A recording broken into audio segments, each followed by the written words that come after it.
Did you know that there's a retail chain in America with over 1,000 stores across the country, pulling in nearly $8 billion a year, and yet it carries essentially zero long-term debt?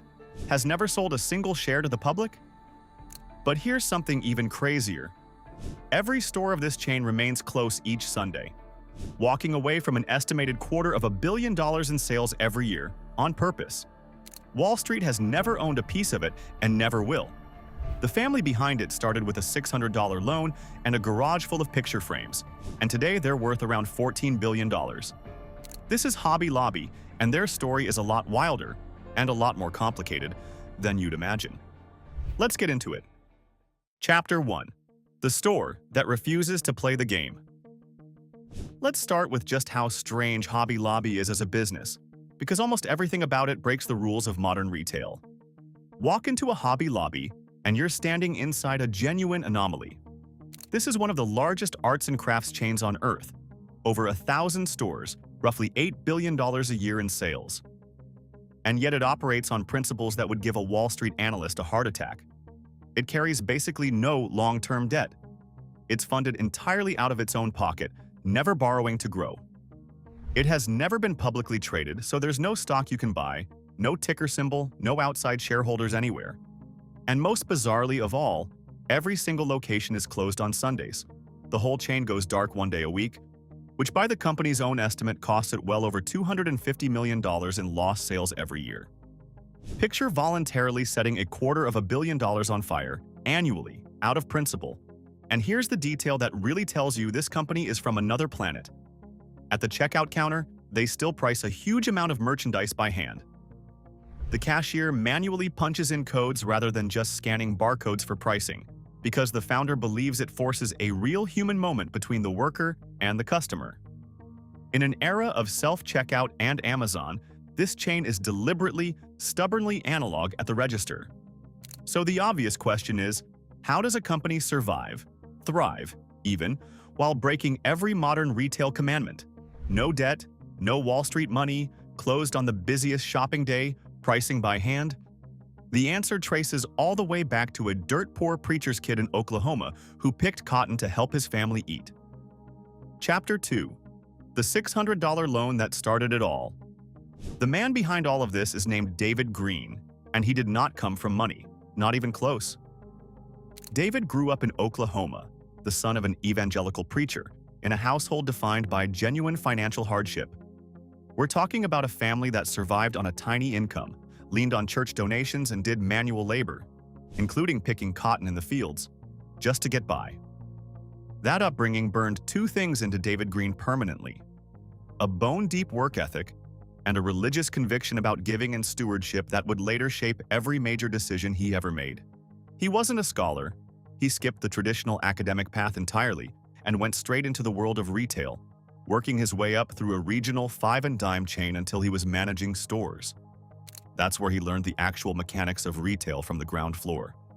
Then, in 1970, he spotted a trend. People were into home decorating, and miniature picture frames were selling. So David took out a $600 bank loan, set up shop in his own garage, and started making tiny picture frames by hand. $600. That's the entire seed of a $14 billion empire. And the scrappiness in those early days is almost hard to believe. When he landed his first big order and didn't even have the cash to buy the raw wood, he sweet-talked a local supplier into giving him credit. He staffed his little frame operation partly by employing people with cerebral palsy, paying by the piece. Then, in 1972, he took the leap and opened an actual store, a cramped 300-square-foot space in Oklahoma City, and called it Hobby Lobby. His wife Barbara ran the sales floor and assembled frames in the back. And here's the kicker. She worked without taking a paycheck for the first 5 years to keep every possible dollar inside the business. That refusal to waste a cent, to owe anyone, to depend on outside money, that became the company's entire DNA. But that philosophy was about to be tested by a disaster that nearly wiped the whole thing out. Chapter 3. The near-death experience that forged the rules.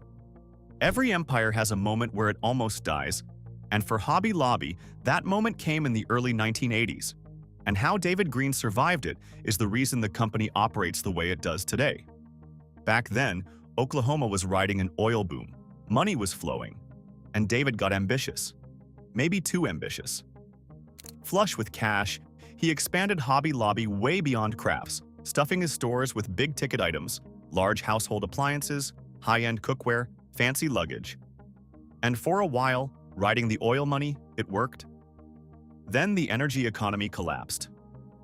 The boom went bust practically overnight, and it dragged the regional banks down with it, including the very bank where Green had gotten his early financing, which went under completely. Suddenly, David Green was sitting on millions of dollars worth of expensive, slow-moving inventory that nobody was buying anymore, because everyone in the region had stopped spending. The company was staring straight down the barrel of total collapse. Speaking of the difference between chasing a boom and thinking clearly under pressure, there's a program someone on our team has been curious about called the Billionaire Brain Wave. It's a simple 7-minute audio built around theta brainwave research, the deep focus brain state linked to where big creative ideas come from. You put on headphones once a day, usually with your morning coffee, and that's the whole routine. It's a one-time $39. It comes with bonus guides on money habits and investing basics, and there's a 90-day money-back guarantee. So testing it costs you nothing if it's not for you. If you're watching on your TV, pause and scan the QR code on screen with your phone camera, or tap the first link in the description. Now, back to what David Green did to save it all. So he did something painful but decisive. He ripped all of it out. The appliances, the luggage, the cookware, gone, and hauled the company back to what it actually did well: arts, crafts, and home decor, nothing else. Then he went to his vendors, the people he owed money to, and negotiated his way through the crisis, working out discounts on his debts to survive the cash crunch. By 1986, Hobby Lobby clawed its way back to profitability. But David Green walked out of that near-death experience a changed businessman, and he made himself a permanent vow that became the iron law of the entire company. Never again would Hobby Lobby take on long-term debt.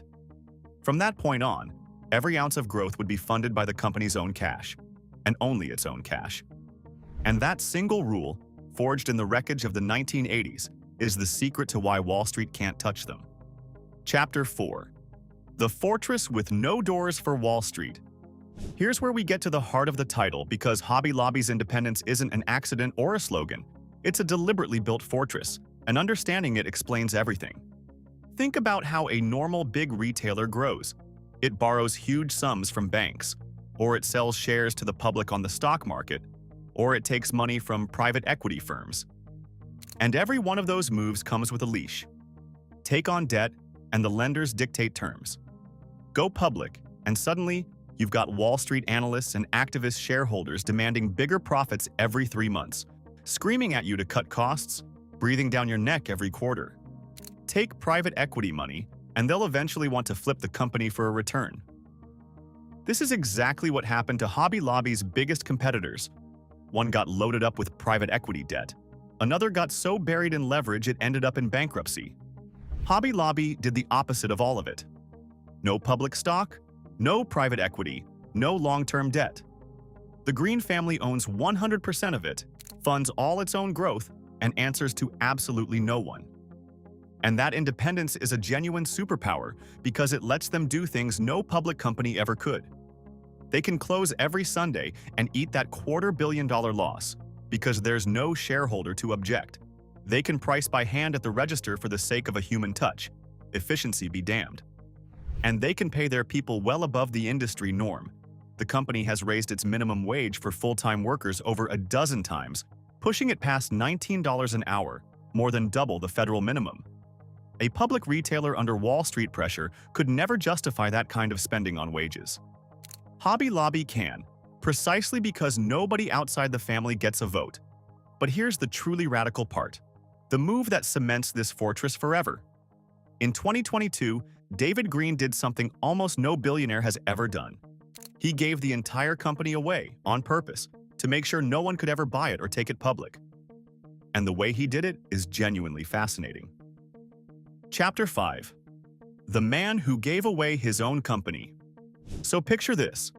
You build a $14 billion empire from a $600 loan over 50 years, and then, near the end, You decide to give the whole thing away rather than let your own kids inherit it as a windfall. That's exactly what David Green did, and his reasoning is the key to the whole family. In 2022, Green announced he was transferring ownership of Hobby Lobby into a special trust structure. He said he was inspired by the founder of Patagonia, who'd done something similar, famously saying that instead of going public, his company was going purpose. Here's how Green set it up. The company's actual voting control, the power to run it, was placed into a small management trust held by the family leaders. But the ownership of the company's value, the enormous financial stake, was placed into a separate trust whose entire designated purpose is to funnel profits to Christian ministries. In other words, he split the company in two. The family keeps control of the steering wheel, but the profits are legally bound to flow toward his religious mission, essentially forever. He'd already been giving away roughly half the company's pre-tax earnings to ministries for years. This locked it in permanently. And the most striking part is what it means for his own children and grandchildren. Under the family's rules, his heirs do not simply inherit a pile of passive wealth. There are no liquid shares to cash out, no trust fund to lounge on. If a family member wants to earn money from the empire, they have to actually work inside the business and get paid a real salary for a real job. And to even remain a beneficiary, they must affirm the family's religious mission. David Green has been blunt about his reasoning. He believes handing kids passive, unearned wealth destroys their motivation and tears families apart. So he engineered a structure specifically to prevent his own descendants from becoming idle trust fund heirs. Whatever you think of it, it's a genuinely unusual philosophy, and it's all powered by a hidden money-making machine most shoppers never see. But this is also where the story stops being a simple feel-good tale, because that same religious conviction has dragged the family into some serious trouble. Chapter 6. The Hidden Machine Behind the Margins. You need to understand how Hobby Lobby actually makes enough money to fund all of this, because the engine under the hood is genuinely clever, and it's the thing that pays for every principle they hold.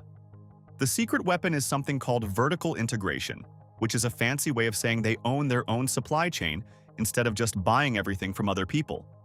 At the heart of it is a colossal 12 million square foot complex in Oklahoma City. Headquarters, distribution, and manufacturing all in one. Inside that complex sits a massive 800,000 square foot factory where Hobby Lobby makes a lot of its own products from scratch. The picture frames, the candles, the potpourri, the packaging. Instead of buying those items from a middleman and splitting the profit, they make them under their own in-house brands and pocket the full retail margin. Every candle they manufacture and sell themselves is money that would otherwise have gone to a supplier. And they're just as shrewd about their real estate. Hobby Lobby loves to move into giant store spaces abandoned by other failed chains. The empty carcasses left behind when a Walmart, a Sears, a Kmart, or a JCPenney shuts down. By taking over these second-generation spaces, they slash their construction and build-out costs and negotiate cheap leases because landlords are desperate to fill a huge dark box. So while the front of the store looks charmingly old-fashioned, the manual registers, the human touch, the back end is a ruthlessly efficient, highly automated operation with over $200 million poured into robotics and AI-driven sorting in their distribution hub. That combination, folksy front and high-tech back, is what generates the enormous cash flow that funds the wages, the Sunday closures, and the billions in religious giving. But it's that religious giving, and the hunt for biblical treasures to go with it, that led the family straight into a genuine scandal. Chapter 7. The Smuggled Treasures and the Forged Scrolls. Now for the part of the story that complicates the whole feel-good picture, because you can't honestly tell the Hobby Lobby story without it. The family's deep religious mission led them to start collecting ancient biblical artifacts on a massive scale. And it went badly wrong.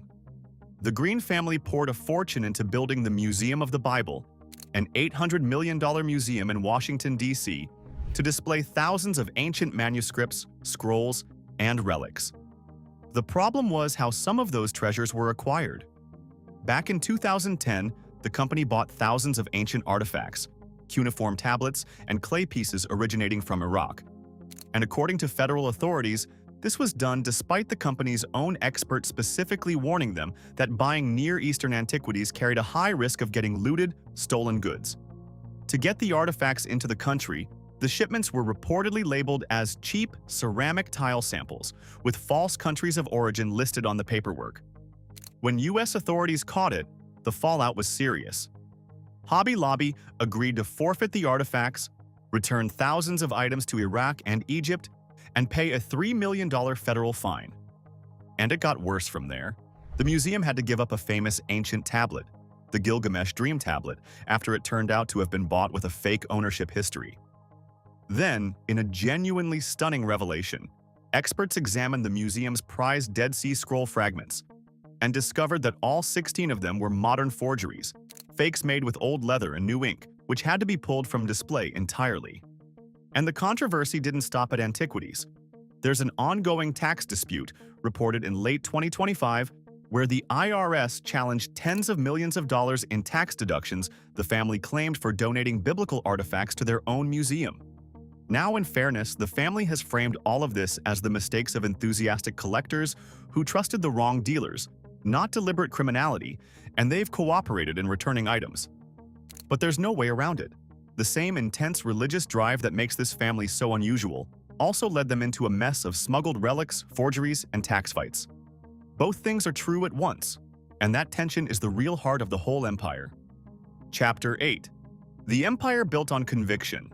So step back and look at the whole picture, because once you connect it all, Hobby Lobby stops looking like a craft store and starts looking like one of the most unusual companies in America, for better and for worse. Here's the through line. Every single strange thing about this empire flows from one source: David Green's religious conviction, applied with total stubbornness for 50 years.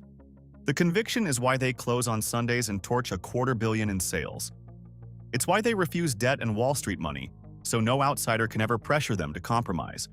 It's why they pay high wages and why Green gave the entire company away to a trust rather than cash out or go public. And it's also why they chased ancient biblical artifacts so aggressively that they ended up smuggling looted treasures and displaying forged scrolls. The exact same force that built something genuinely admirable, a debt-free, employee-respecting, fiercely independent empire, is the force that dragged them into scandal. You cannot separate the two. They're the same engine. And that's what makes Hobby Lobby the rare company that Wall Street truly cannot touch, not just because of the clever trust structure and the zero debt, though those are real, but because the whole thing is built on a set of convictions that no shareholder, no analyst, and no amount of money can buy out or override. A public company chases profit above all. This one openly chases a mission and structures itself so it never has to answer to anyone who'd argue otherwise. From a preacher's son picking cotton to a $600 garage operation to a $14 billion fortress that gives away half its profits and answers to no one. It's a genuinely singular American story. Not a clean one, not a simple one, but absolutely a singular one. The family that decided their beliefs were worth more than any check Wall Street could ever write. If stories about the families and empires that built their fortunes by refusing to play by the rules are what brought you here, subscribe to Global Status, and we'll keep delivering them. See you in the next one.